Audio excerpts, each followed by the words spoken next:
Hello again, everyone. In this video, we're going to be looking at the different agents of socialization. In the previous videos, we've talked about what socialization is, some of the theories about how socialization works, and in this video, we're going to talk about where that socialization comes from. So there are four primary socialization agents. They are the family, the school, the peer group, and mass media. And this is where we're going to be getting all of that quote unquote programming that we're going to receive throughout our lifetimes as we go through the socialization process. This next graphic is meant to show you a visual representation of how the different socialization agents work on you differently in different times in your life. So you can see, as represented in the graphic, as you get older, different socialization agents take precedence over others. Now, the first socialization agent that we're going to start with is the most important of them all, and that is the family. Now, there's a couple things that make the family the most important socialization agent. The first of these is when the socialization is happening. Early on in your life, as we looked at in the last video with Mead's development of social self, almost all of the process of going through the different stages towards recognition of the generalized other is happening at an age where your family is the socialization agent that's having the biggest effect on you. And the second reason the family is the most important socialization agent is what your family is socializing you with. Just think of the number of things that you learn because of your relationships and your socialization with your family. Family teaches kids things like values and beliefs, teaches kids what is right and wrong, but also really important core components to your personality and identity. Are you a religious person? Well, your answer to that will largely depend on whether or not your family socialized you with religion. What religion are you? Well, it's whatever my parents socialized me to be. Your family also socializes you with other aspects of your identity, like your race. What does it mean to be white? A kid might ask their parents, and then the parents might explain to them in the way that they understand it. What does it mean to be black? What does it mean to be Asian? What does it mean to be Mexican? What does it mean to be whatever? Right? This explanation that's given to you by your parents and by your family is going to become one of the defining characteristics of who you are. Also, with gender, a very, very important socialization component. When you are with your family, you are experiencing gender socialization. The things that dad does is a stand-in for the things that men broadly do, since dad is most children's representation of all men. Likewise, the things that mom does is representative of the things that all women do, because mom to a child is a representation of all women. So if dad is the one that's always cooking the meals, cleaning the house, and doing the laundry, then those are traits that you start to associate with men. Those are things that men do.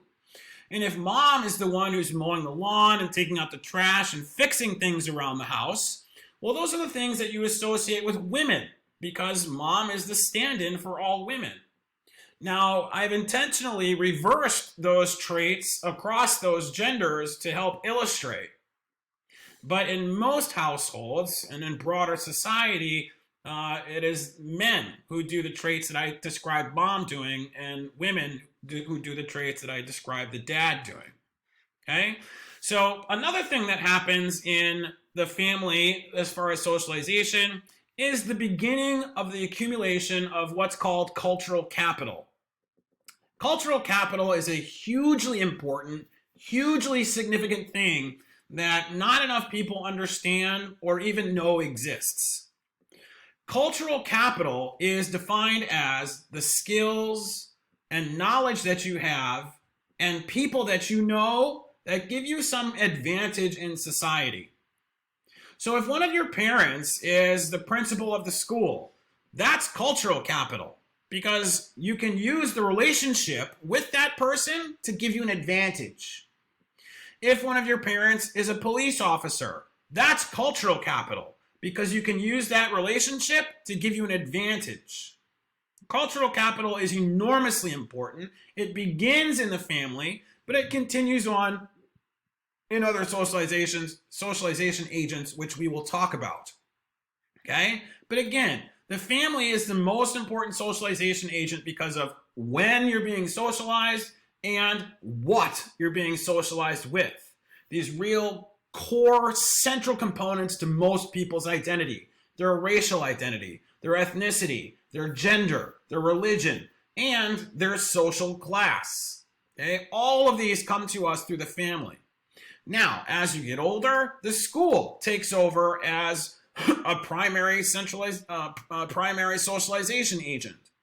School is often the first place where people first experience diversity. Now, we're not just talking about racial or ethnic diversity, but diversity of ideas and diversity of thought. Remember, at your house, it was Dad that did the dishes and did the laundry and cleaned up the house. But while you're at school, you've met a lot of people whose dads do not do those things. Instead, Mom is the one that does those things. That's diversity. Okay? So you'll also experience diversity of economics. In your household, you are of a given social class, and when you go to school, you will be around people of your social class, but you will also be around people of other social classes, sometimes both higher and lower social classes. This is diversity also. It is at school that we start to accumulate even more cultural capital through the connections that we make to our peers. So if you are friends with a person whose parents own a company, that's cultural capital. If you ever start looking for jobs, you have an advantage. Through your relationship with this friend whose parents own the company, you have an advantage to get a job at that company than someone who is not friends with that person. If you are a person who has ever gotten a job because a friend referred you to that job, that was you using your cultural capital. Now, I've taught sociology at public schools. I've taught sociology at private schools. I've taught sociology at 2-year and 4-year schools, public and private. And I can tell you that across all of these different schools and all of these, whether it's public or private or whatever else, the education is the same. What people are paying for when they send their children to private schools mostly has to do with cultural capital. If you live in a place where you have highly funded, well-funded, and well-equipped public schools, there is no meaningful difference between the education you will get at that school and a private school. But there are families who live in these types of locations with well-funded, adequately equipped public schools who will instead choose to send their kids to private school. And what they are getting is increased cultural capital.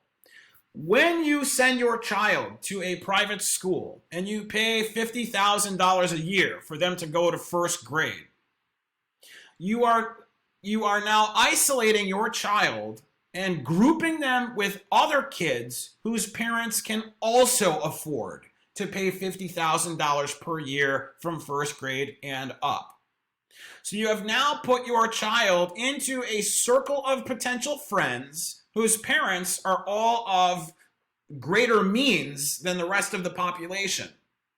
These are more likely to be business owners, they're more likely to be advanced professionals, and this will come in handy for your child in the form of cultural capital. Okay? It's extremely important, cultural capital. The hidden curriculum is also something that you are exposed to in the school. The hidden curriculum are lessons that you learn that are not formal lessons. So there is no formal class on this, but you learn it nonetheless. When you're in K through 12 school, you'll have formal classes like science and math and English, and you will learn those things. But you're also learning other stuff that aren't formally a part of those classes or a class themselves. And this is what the hidden curriculum is.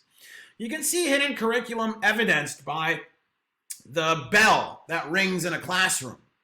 When the bell rings in a classroom, it tells all the students that the situation is about to change. Okay? There's a bell that rings when school begins. There's a bell that rings when it's time for a break. There's a bell that rings when it's time for lunch, and there's a bell that rings when lunch is over. There's a bell that rings when it's time for the next period, and there's another bell that rings when the day is over. This is teaching all of the students in the school to respond to this auditory stimulus. Now, this harkens back to the times when most of the people who were at the school were going to go work in a factory. And when they went to go work in the factory, the bell got replaced with the whistle. And there was a work whistle that would blow when it was time for work to begin. A new shift was starting. And the whistle would blow again when it was time to take a break. And the whistle would blow again at the end of the day. And these kids, having gone through their education, now as adults are trained to respond to that auditory stimulus of the bell at school and now the whistle at work. You can also see the hidden curriculum evidenced by the way that people will form themselves up into lines by themselves without any instruction. When you're in K through 12, you're always in lines, especially in elementary school, right? You line up to go into your room. You line up to go to the bathroom. You line up to go to the water fountain to get a drink. You line up to go to recess. You line up to come in from recess. You're lining up all the time. This is teaching those kids to organize themselves without any instruction to line up and be organized. So that when there's some new product being released at the store that's in high demand and people really, really want it, people will just line themselves up without any instruction from the store. Where's the line? How do I get in the line? Where does the line start? Okay, it feels natural to us, but this is something that we were taught. We were socialized to do this. This was part of the hidden curriculum. There's lots of other examples, but I think those are two good ones. As the person ages, the peer group becomes more important. For most people, this is the time when they're in their teenage years. And the peer group takes precedence over the school and at times over the family. So that what your peers, what your friends think about what you're doing, what they see as valuable, what they see as important goals, can be highly influential in an individual.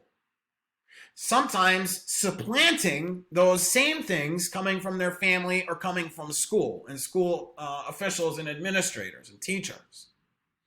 The peer group is often the first time where people of that age are able to have a meaningful experience without any kind of supervision.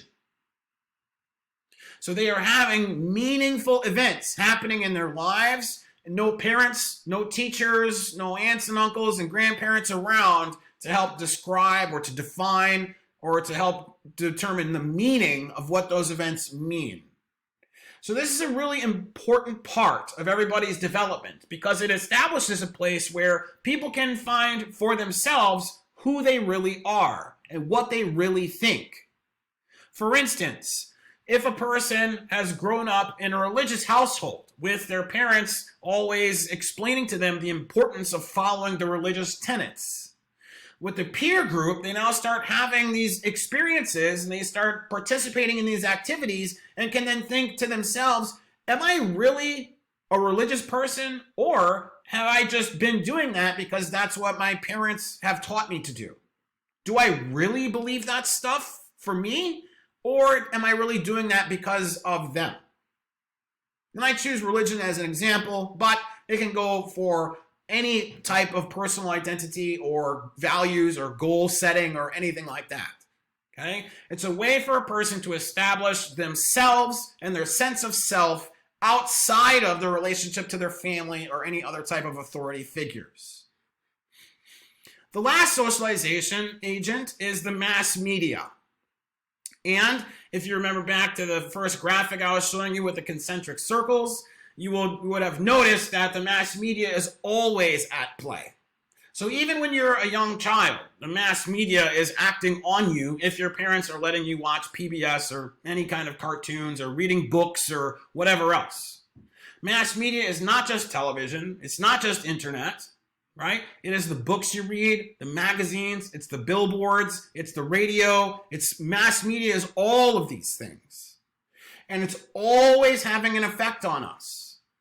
Okay? It's teaching us what it is to be beautiful. Beautiful looks like this. What it means to be wealthy. Wealthy looks like this. What we should want. You should want to be wealthy because wealthy gives you these things. Look at all these beautiful, wealthy people. Okay? So the socialization agent of the mass media is acting on us all the time. It's this constant, never-ending, one-way message to us about what we should think, what we should feel, how we should look, how we should act, and all these other messages. So through all of these different socialization agents, we're always getting the message about what it is we're supposed to do, what it is we're supposed to believe, who we are, and a whole host of other characteristics and definitions of ourselves. All right? So again, the 4 socialization agents: the family, the most important by far, the school, the peer group, and the mass media. At different times in our lives, these are affecting us in different ways. We are socialized with our values and belief systems, our racial, ethnic, gender identity, social position from our family. We also start the concept of cultural capital. In the school, we start to first experience diversity, accumulate more cultural capital, and begin the process of, continue the process of gender socialization, which we'll go deeper into in an upcoming video. The peer group, this is a place where we start to have meaningful experiences away from authority figures, define ourself, our sense of self outside of our relationship to others. And then the mass media, this constant, ever-present communication, one-way communication to us about the way that we should think, act, look, feel about a whole host of things. Ever present all the time. I'd like to hear what questions or comments you have. If you have some, please leave them in the feedback below, and I'll see you in the next video.